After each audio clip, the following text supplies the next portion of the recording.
the number one cause of divorce is monetary issues. So it's a huge problem. At the same time, I think kind of like you were alluding to, the monetary, it's not the source, it's kind of the symptom of the problem. It's the fact that people are traumatized and they have from childhood, oftentimes limiting beliefs, sometimes maladaptive behaviors that were programmed into them, trauma, emotional control issues. All of those make it very challenging to deal with an emotional issue like money because it's basically tied to your survival. Right. And so what I believe, though, is if you do heal, process, and release your trauma, then you can address emotional subjects like money in a more logical, rational manner rather than flying off the handle about that. And that goes really to any subject. How to process, release, and heal trauma. We are very, very grateful to be joined today by Shalev Amar, who's been an attorney for 17 years. And he's literally spent thousands of hours over the last 9 years studying trauma, psychology, and emotional healing methods.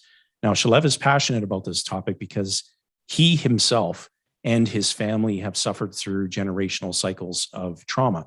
And Shalev and I met each other through the Genius Network, which we're both proud members of, a wonderful community of established entrepreneurs, some of the most caring, gracious people. And I was really touched, by what he shared, and spoke to Richard, the co-host here of Wealth Without Baystreet, and said, listen, we need to have Shalev on our program, especially during this pandemic.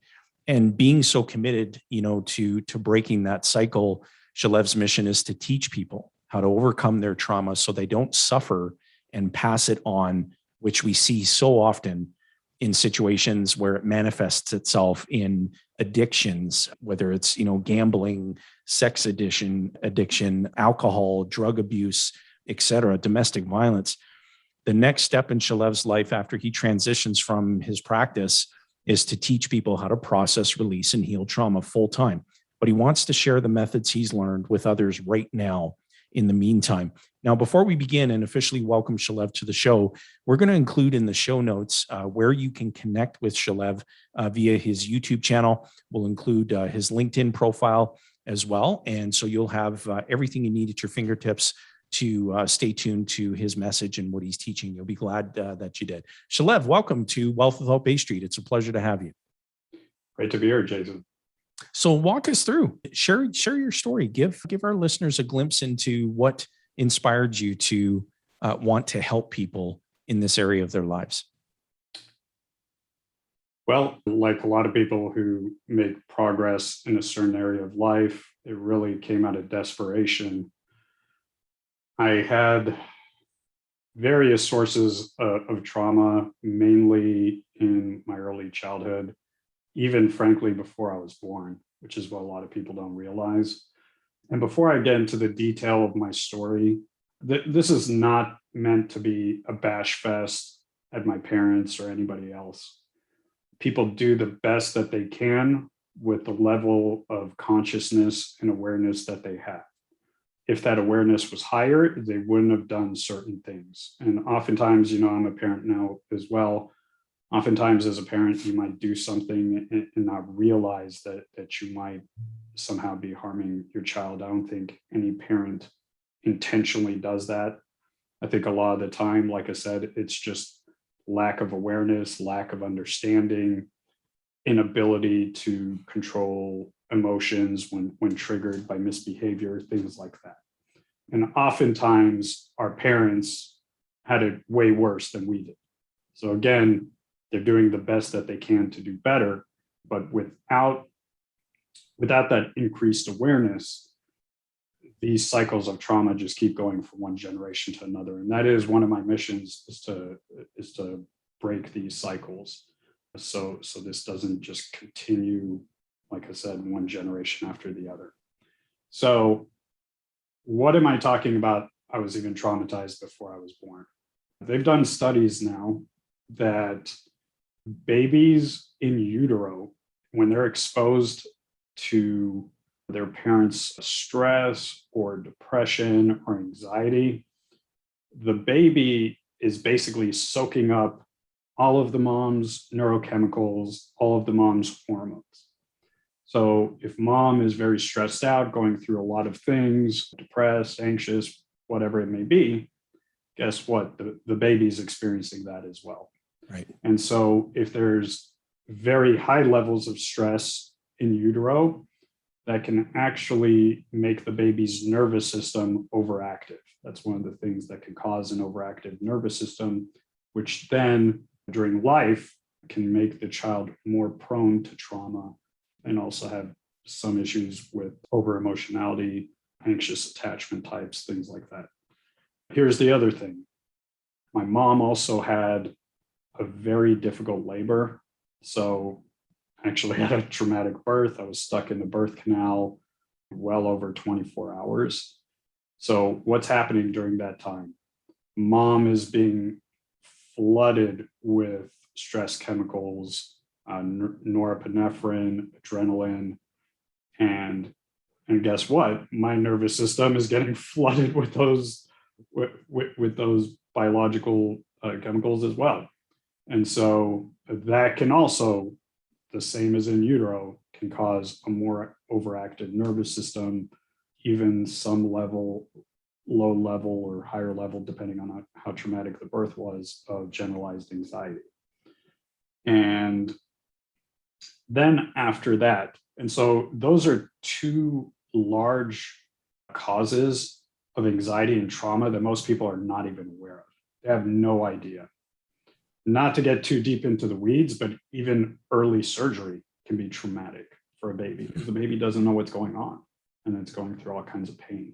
That even includes circumcision. So I don't want to go down that rabbit hole, but just people should be aware that if you're doing a major surgical procedure that's very painful for a baby, that can have lifelong effects. It really can, believe it or not. And so it's just kind of a buyer beware type thing, because I think the misconception is, oh, it's a baby, they're resilient, they'll overcome it immediately. And it's actually the opposite. The younger you are, the more prone you are to trauma. And especially babies. Your brain is basically, it's like a sponge at that young age. And it's the most a sponge the first 2 years of life. So anything that happens is extremely magnified. So moving on from that, I also grew up in what's called a kibbutz, which is basically a communal farming town in Israel. And they actually don't do this anymore. And again, going back to if people had more awareness, they wouldn't do certain things. But what happened to me is at a year old, I was taken away from my parents and put into these little children's homes, like children's dormitories. And that was extremely traumatic. I would wake up in the middle of the night. They were supposed to rotate parents and other members of the community watching the kids at night. But of course, people are humans, they would fall asleep. And so I would wake up in the middle of the night, not be home, be terrified, and just go running around this little town of 300 plus people trying to get home. And they would find me. Yeah. They would find me in the middle of the night, just screaming and crying. And my earliest memory is running around like that, feeling terrified, feeling abandoned, feeling like I was going to die. So that was very traumatizing. And a big parallel to that, although there's very few communities in the world that do something like that, where that can happen, is orphanages. So kids who have been orphaned, it's extremely important that toddlers have not just affection, but physical touch, being held, being hugged, being consoled. Yeah. And if that doesn't happen, again, causes major, major trauma, lifelong problems. These are not minor issues. These are major issues. These are some of the biggest issues that somebody can go through. So that was the other major cause of trauma. And finally, my father had borderline personality disorder. And what that is it's basically a disorder where a person cannot control their emotions and can fly off the handle at little provocation or even no provocation. Because sometimes the no provocation part is they might remember something, even though it's not happening in the moment, and that could set them off. And so that was challenging as well. And back to what I said, I don't want to bash my parents. My dad was severely traumatized himself. My grandfather, who is a Holocaust survivor, was an alcoholic, and he really traumatized his family. My dad went through a very, very difficult childhood. You know, unfortunately, he didn't get help, but there was also, we have to look back to past generations. There was also a lot of stigma back in the day about getting any type of psychological help. Very true. Even considered potentially, to not be manly if you need any kind of help. And so there are a lot of people who were just suffering in silence, and they just feared being ostracized. And that's one of the reasons they didn't get help. And part of it is just socialization, the belief that a real man doesn't need help. A real man doesn't have emotional problems. A real man just stuffs it down deep inside. So, interesting that you mentioned that, because it's not geographically limited, that concept or that idea, and that it was, exposed to it in Israel as much as it would be here in Canada or North America. And I'm sure most places in the world, it's been consistently that's the case. So that's not a geographic issue. That's a societal kind of a standpoint that's more global on, that manly pressure to, push it down sort of a scenario. So it's interesting to hear you say that. Yeah, correct. I mean, it's worldwide. And look, there's nothing wrong with masculinity. Part of it is, being direct, persisting, persevering, overcoming challenges. Those are all positive aspects of masculinity, and they're great. The issue, though, is that some of the negative aspects, the toxic elements of it is, the saying, like, don't be a baby, don't be a pussy, man up. Yeah. Things like that. And that's basically saying, repress your feelings. Don't try and talk about anything. Don't try and process anything. And the ironic thing is it takes a massive amount of courage as a man to do that kind of work, because of the societal pressures, because of the judgment. And for a long time, what held back my healing was just the shame about having severe generalized anxiety, being emotionally triggered, having difficulty controlling my emotions, having anxious attachment type in relationships, a lot of self-betrayal, where I would put others before me, because that's what I had to do as a child to survive in the environment that I was in. And I didn't even realize that I was socially programmed, but I was. And a lot of times as an adult, we beat ourselves up for feelings and mindsets that we had no choice in when we were growing up. It's what we had to do as a child to survive. But as an adult, those beliefs and those feelings are maladaptive, because they're basically an overreaction based on the past, an overreaction to the present situation, where your ego and your self-concept is just trying to protect you.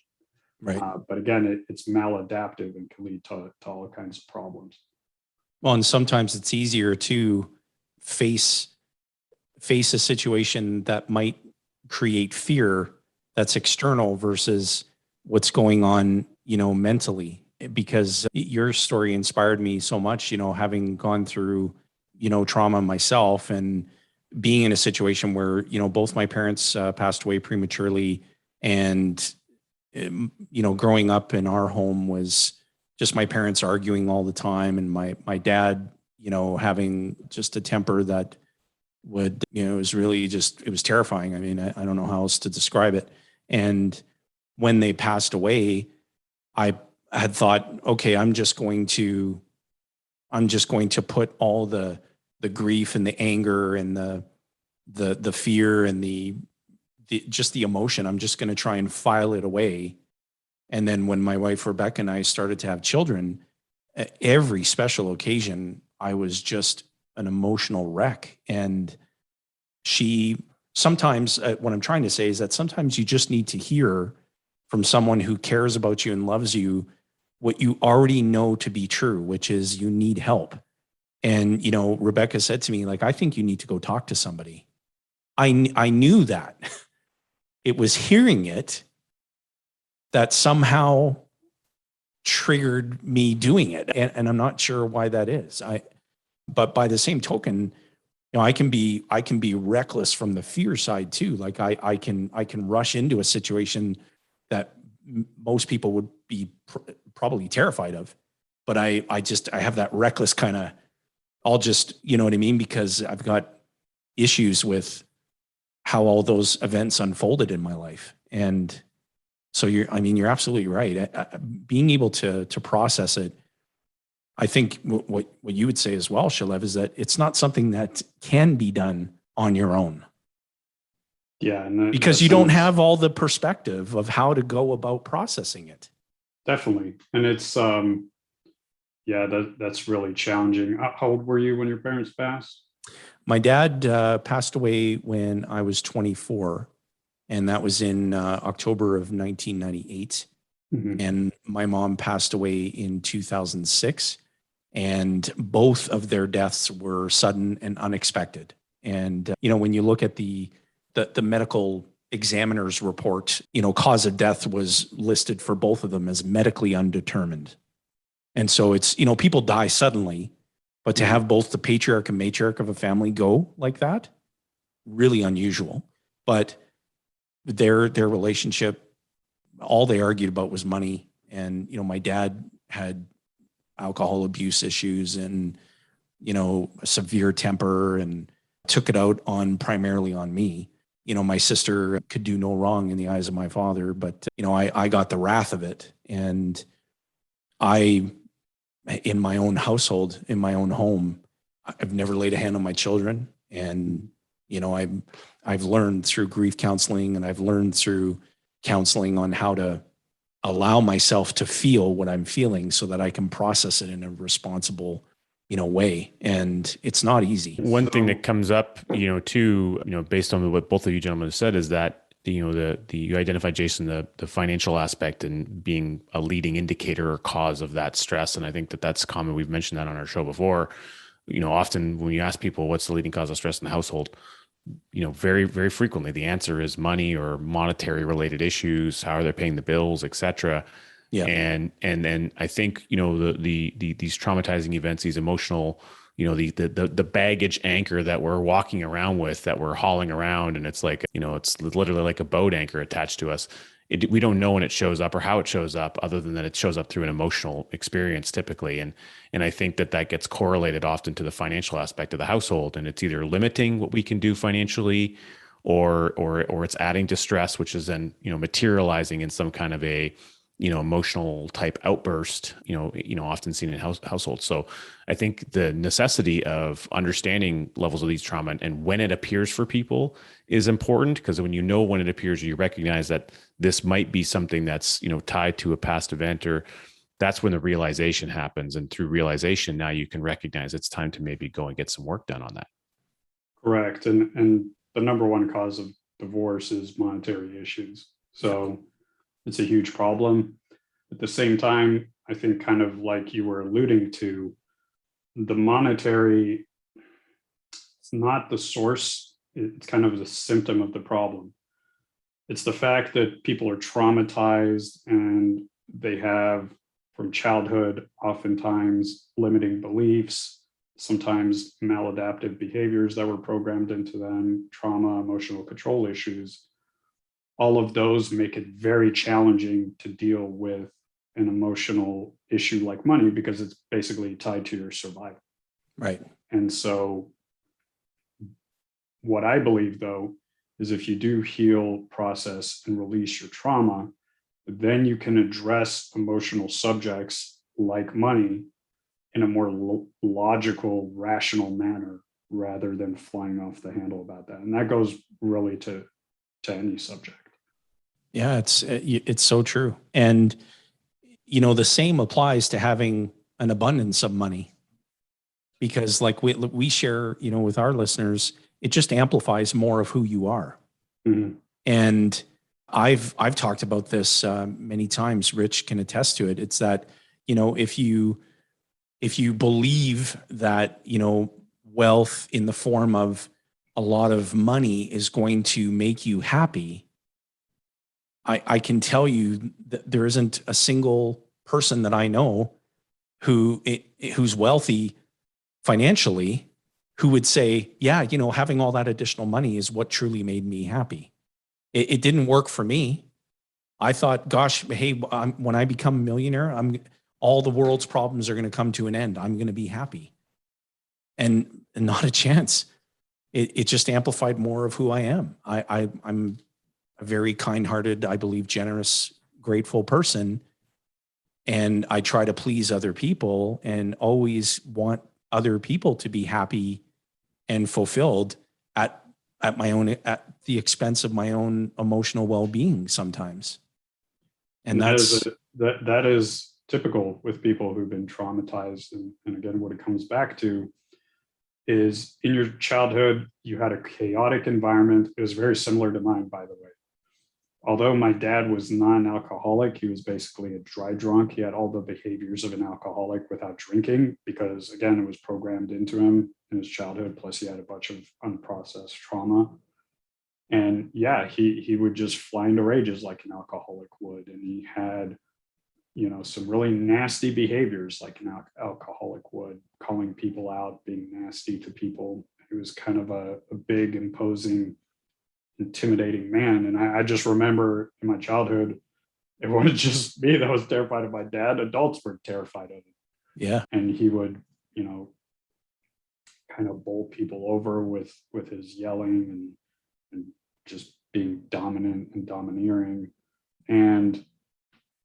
But in any event, back to the effect of that is, so in adulthood, you want to do what you can to have some kind of control in your life, because as a child, you have no control over this. You're walking on eggshells because, anything can set the parent off. And so that's why I'm not saying that people like you and I are not empathetic. We are. I mean, I consider myself to be an empath. But beyond that, I have, and it's been some of the hardest work that I've done, just as hard as the trauma release, is kind of being okay with not being overly nice and overly accommodating. Like, no matter what I do, I will never stop being a kind person and start being a nasty person. It's just not me. Yep. But the key is to set strong personal boundaries, because there's basically three types of people in this world. And there's givers, there's matchers, and there's takers. Thankfully, majority of people are either givers, which means they give freely, they don't expect anything in return. Then you have matchers, they're basically reciprocators. They'll reciprocate what you do. If you're a giver, they'll give. If you take, they'll take, or even punish the taker. And then you have takers. And takers, if I had to quantify it, and I don't have some kind of double-blind scientific placebo-controlled study, but if I had to quantify it based on anecdotal personal experience and just what other people have told me, I would say probably 80% are givers or matchers, and then the remaining 20% or so, give or take 5 or 10%, are takers. And the problem with takers, they tend to be sociopaths, narcissists, psychopaths. And takers are almost like human parasites, and they don't care. They will take from you till you have zero left to give.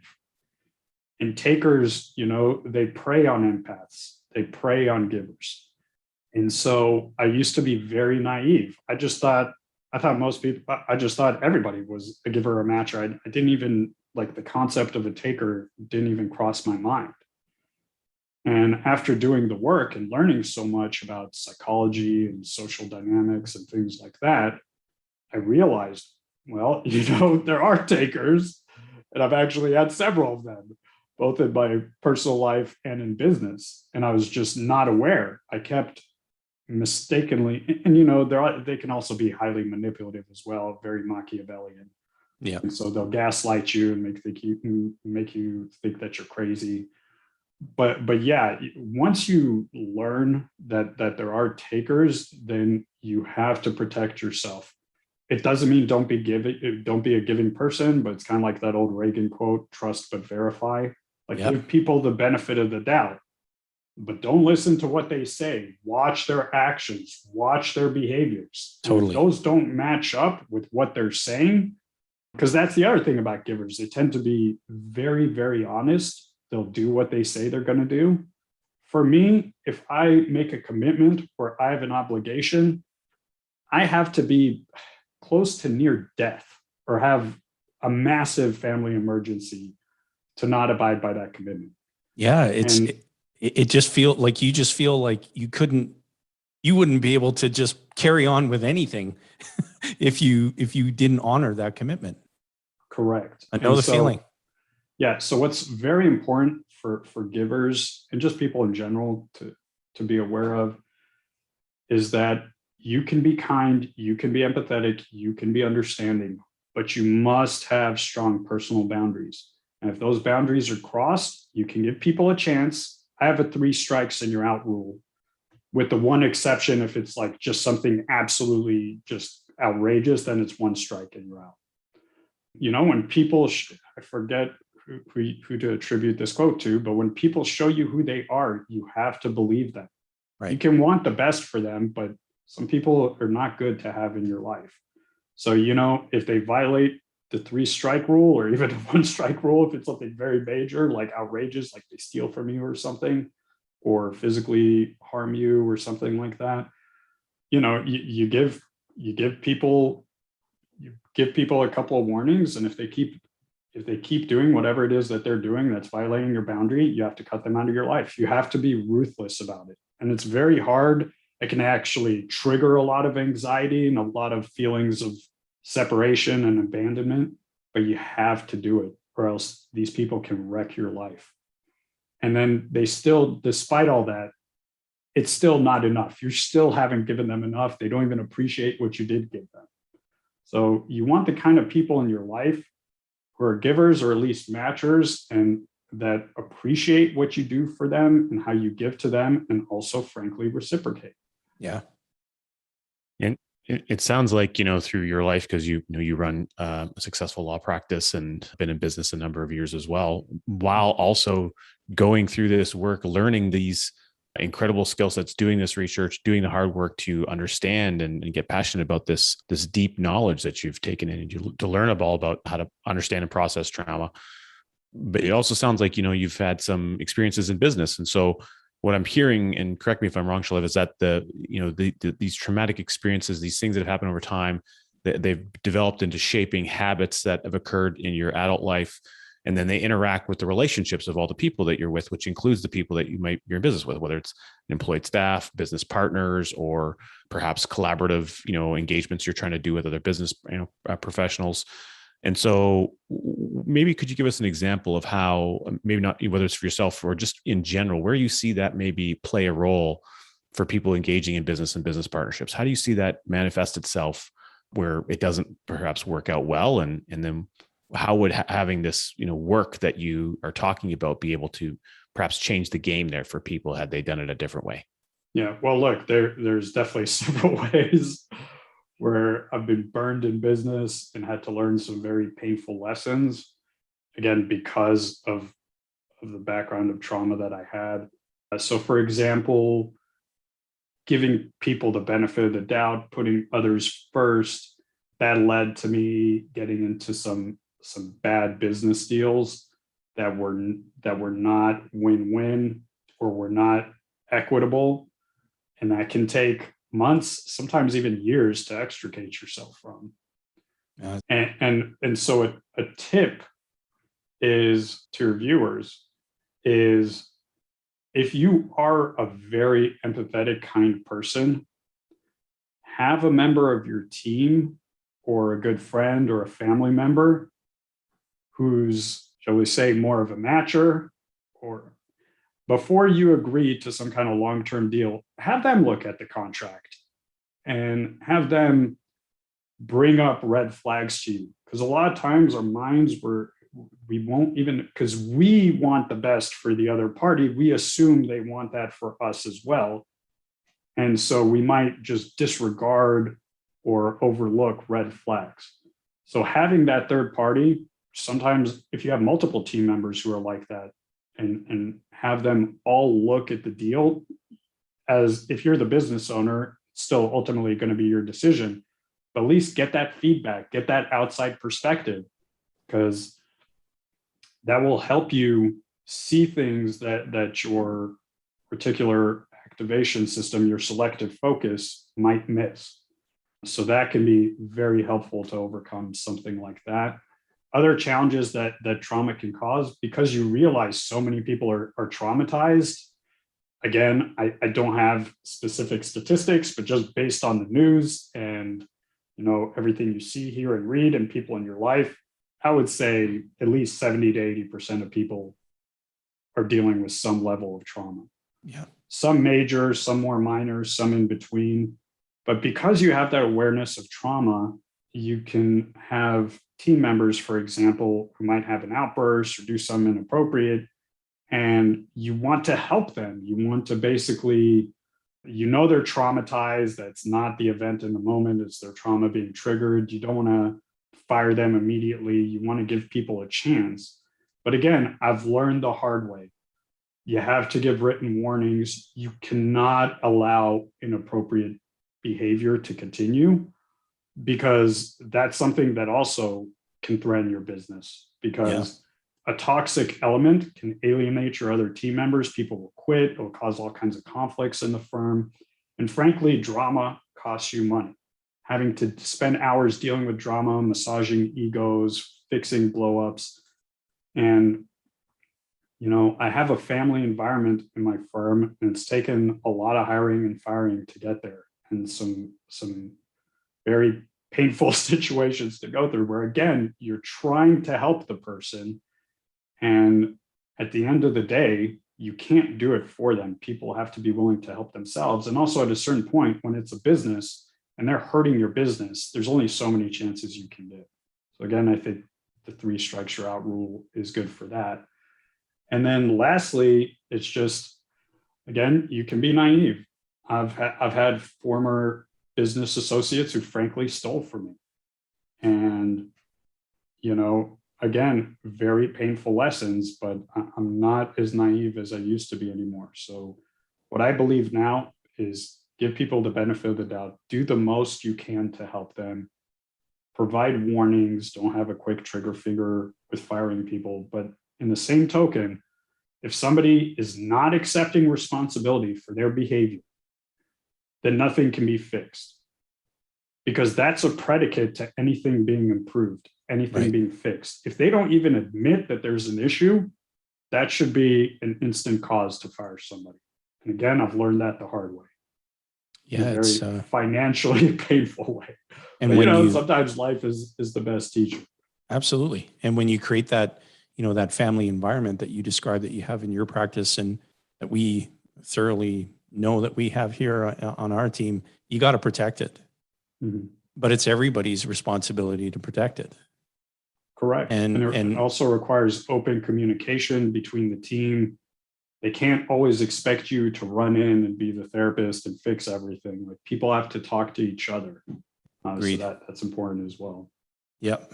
And for our viewers and our listeners who may be, again, dealing with trauma by not dealing with it and not addressing it, trying to suppress it, what would your good guidance be in terms of the first step to getting better? I think the first step is self-compassion. You need to be your own best friend, champion, and supporter.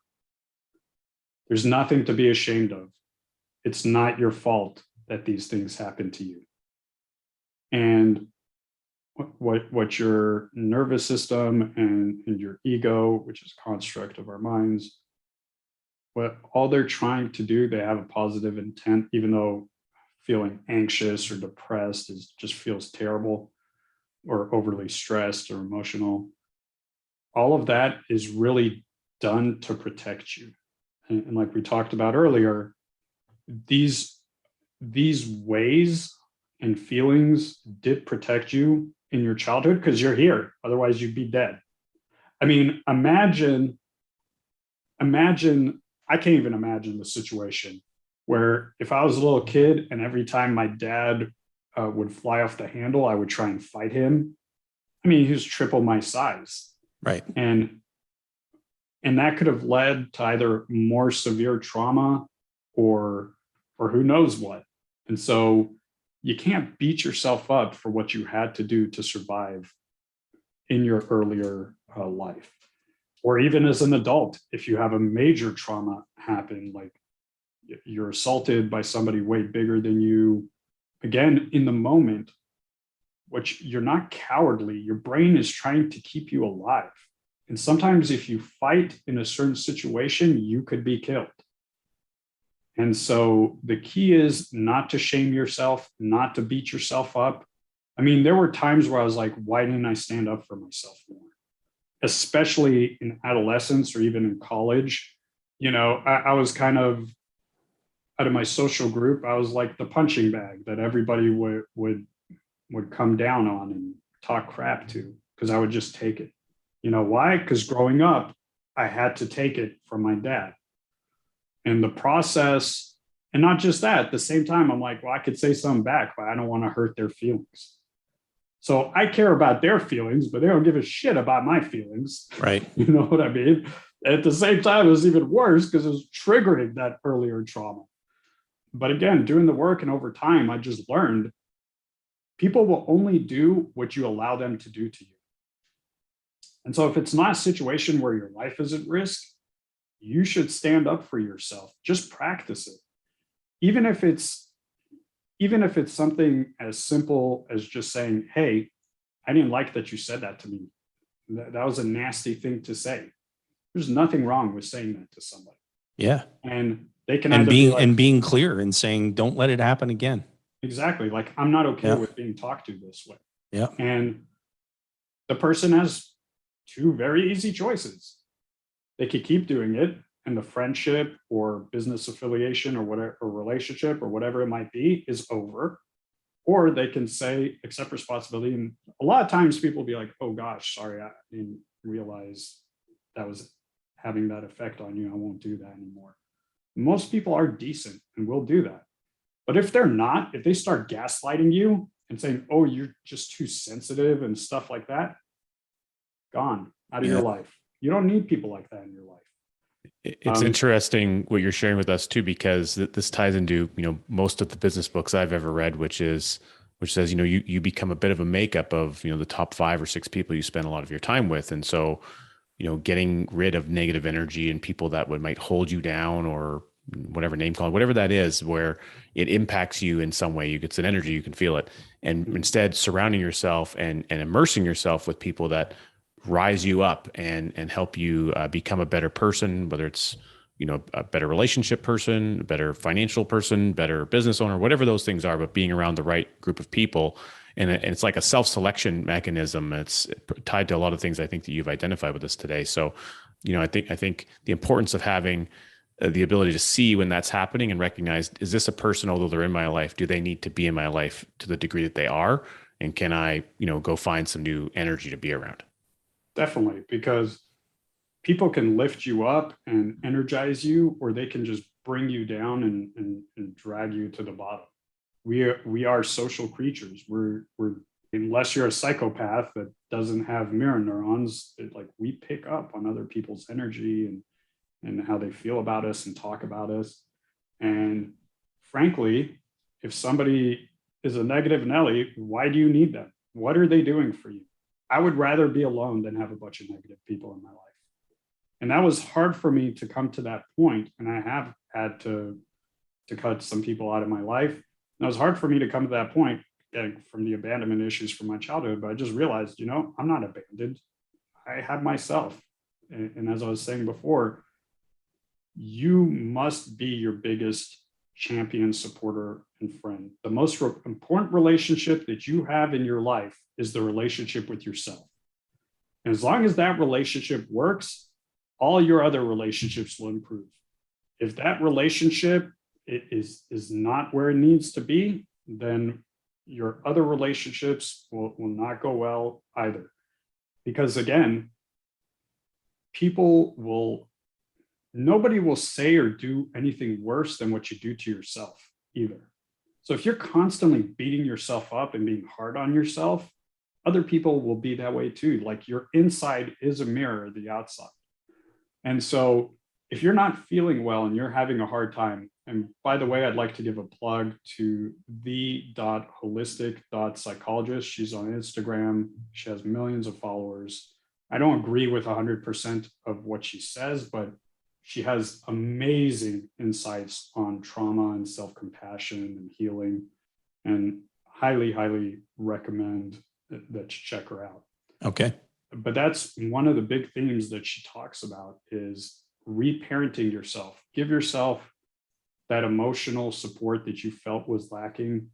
And when you don't feel good, think back to when you originally felt that way and just visualize it. And if you're a child crying, instead of berating, what people often do, which is self-abandonment and self-betrayal, is they just try and avoid the feeling. Instead of that, go into it.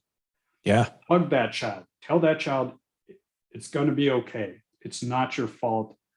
I understand that this hurts. I understand that this is hard, but I'm here with you. You'll never be alone again. Things like that. Speak to yourself compassionately, the way you would to your own child.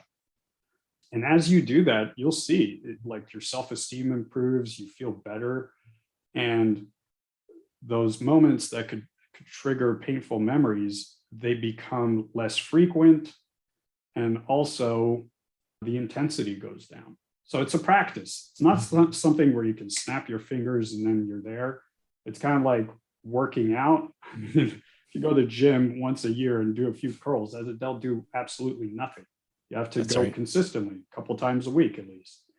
And so that's what it's like with this practice. It's just a practice. Like anything, it can be learned. It's a habit that can be built. And if you forget sometimes, don't beat yourself up. Just remind yourself and do it again. And another technique that's not very common, that very few people have heard about, is it's kind of a reframing technique that I came up with in my own. Because part of my challenge is I would hear my dad screaming in my ear. It was like playing in the background, and it would drive me freaking crazy and also infuriate me sometimes, especially once I had my own child. I don't know if this happened to you, Jayson. You see how innocent they are. They're naughty, they misbehave, they're children, their brains aren't developed, they don't have self-control. But you also see how innocent and fragile they are. And that's why I, like you, have never laid hands on my daughter. But also when she was born, it just infuriated me when she reached certain milestones, certain ages, and like did things that I obviously did as a little kid. And like that I was emotionally abused for, and she was not, and made me really angry what I went through. But you know, that's just part of the healing process. You can't stay there. You still got to go back to the fact that like, hey, it really was not intentional, and hurt people. But back to the technique. So what it is when I would hear the yelling, I would just change it. I do impressions, and a lot of people don't, but I would just like mock it to myself to the point where it started to be funny.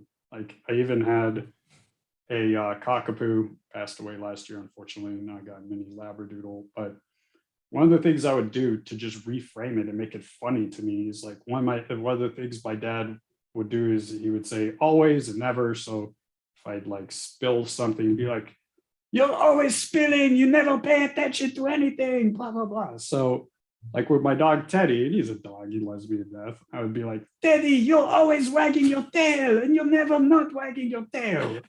It's just silly, and it would make me laugh.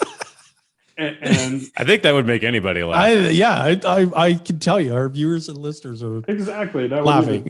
I would even do it with friends, joking. Like first I'd tell them the story about my dad, then I would just do it jokingly and be like, You're always wanting to come over and you always want to hang out and you never don't want to hang out, in the Israeli accent. And it's silly, but look, here's the other thing at the end of the day. When you're traumatized, everything is very, very serious. Yeah. And one of the keys to healing is stop taking life so fucking seriously, excuse my French. Yeah. Like life is not meant to be suffered through. You're meant to actually enjoy parts of your life. And then there's parts of your life where you got to just grind and like get things done. And there's emotionally challenging parts, but it's the whole spectrum of reality and existence. And the problem with traumatized people is we're too much in that pain and serious part. And we're not enough in the joy and laughter and just enjoyment part. Well, And because so- sometimes you don't know how to.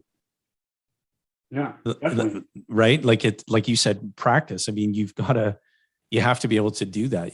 I didn't know how to nurture my children. Nobody nurtured me. My mom did when she could, but I didn't know how to do it. There were no courses that I took on how to, be a nurturing father.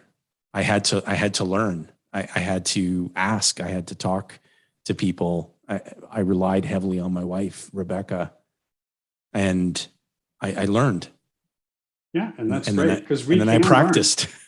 Yeah, our brain, Yeah. we have neuroplasticity. Yep. The childhood wiring, the challenging part is the childhood wiring is the strongest, deepest wiring. So it just takes time. That's the other thing. You have to have patience with yourself. Yeah. What happened to you didn't happen overnight, especially if it's repeated childhood trauma, kind of the small t trauma. The big distinction is small t traumas are more minor traumas like being yelled at, being neglected, things like that. Big T trauma is huge traumas like witnessing a murder or being raped or severely assaulted or surviving death in war and stuff like that. But the effect, what people don't realize with PTSD, the effect is exactly the same. What I had is called complex PTSD. The only difference is the source. Both of the sources are trauma. It's just different types of trauma. And, complex PTSD is coming more and more widely known about. It's ridiculous that it's not in the DSM, but I believe it will be. But I can tell you that the effect, and there's a lot of people that have compassion for like veterans who have PTSD, and we should, of course. So it's not either or. I'm just saying that one of the other parts is people say, oh, just get over it. You were just being yelled at. Well, being yelled at 5 years old or 4 years old or even younger, it's not the same as being yelled at as an adult.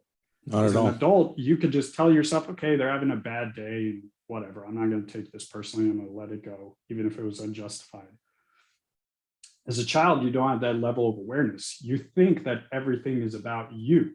So you're being yelled at. What story do you tell yourself? The story Something's wrong with me. Exactly. Yeah. There's something wrong with me. I'm bad. I'm not worthy. I'm unlovable. Yep. All not true. But that's all the 3, 4, 5-year-old brain can come up with because it can't understand how the person you love most in the world can be treating you like this, other than if there was something truly defective and deficient about you. And so the notion that certain types of trauma can't result in the same type of problems is just frankly false, completely false. And I think as that understanding expands, there'll be a lot more compassion for the challenges that people are going through, even if they weren't severely abused. Right. Because it's kind of a stair-step method. If you have low-level abuse and traumatization that happens over many years because of this stair-step. So let's imagine a severe assault. Let's put that at this level. Okay, so the lower level trauma starts here. But if it's happening day after day, all day long, year after year, over and over again, guess what? It can even be more severe than this very high level 1 or 2 time traumatic events. And For sure. and that's one of the things that I want to increase awareness about, so people have more compassion for other people and aren't thinking like, well, nobody put you in a hospital, get over it. It's not like that. Like, again, the trauma's repeated, it could be even worse. Shalev, this was amazing. A great conversation. And I think, we're going to plan to have you back. And again, we want to point our viewers and listeners to some really valuable resources that you've provided to us as well. And it was just a pleasure having you. Thank you so much. And I look forward to obviously continuing to connect with you in Genius and to serve you or help you in any way that we can as well. And Rich always does a great job taking us home in each episode. And so Rich, take it away. Well, thanks again, Shalev. This was awesome. I want to make sure that everyone checks out at Freedom from Trauma at the YouTube channel. And so when you're doing this work with everyone, you're sharing the message like you've done with us today. You may not think of yourself as a superhero, even though when you talk about your dog in the voice that you use today, for a lot of people, you may come across as a comedic superhero. And so what we're wondering is, who is it that you would most want to be a superhero to? Well, basically anybody who's suffering with trauma. To be trapped in trauma is to be trapped in a living hell, where you're constantly in fight, flight, or freeze. You have difficulty breathing. It's kind of like a feeling of somebody's constantly trying to swing at you from behind, or you're almost being hit by a car. You're stuck in that state literally 24/7. I have immense compassion for the millions, if not billions, of people who are going through that, because that's been most of my life until the last couple of years. And it took me 9 years of work to get here. But I've learned some things over the years, and I want to dramatically speed up time for people, because if you just know what to do and you do it, your healing can happen much, much faster. It won't need to take years. I mean, look, it'll take some time. I'm not going to BS anybody and say there's a magic pill, but if you're consistent and you have a whatever it takes attitude, you 100% can heal. And you don't have to keep suffering through your life. You don't have to pass this on to future generations. Stephen Covey would say, just because you were abused doesn't mean you have to abuse others. Absolutely. And so I'm all about breaking that cycle so people can just enjoy their lives and be happy. And again, not pass it on to others. Awesome. Shalev, thank you. Thank you sincerely for being generous with your time. And we know that our viewers and listeners are undoubtedly going to get enormous value from today's episode. And so on that note, we'll say to all of our viewers and listeners, make the rest of your week great. And if you are in trauma and need some help, then please, please, please take that very important first step that Shalev shared with us here today and get the help that you deserve so that you can release it and you can move on and live out the rest of your life without that being, holding you back or suppressing you. And what you'll see over this shoulder, I think, is a playlist of additional videos that we would recommend that you continue watching so that your journey of learning can continue. And so, Shalev, thanks again. We'll have you back. And gentlemen, it was a real pleasure being with you both today. Thank you so much.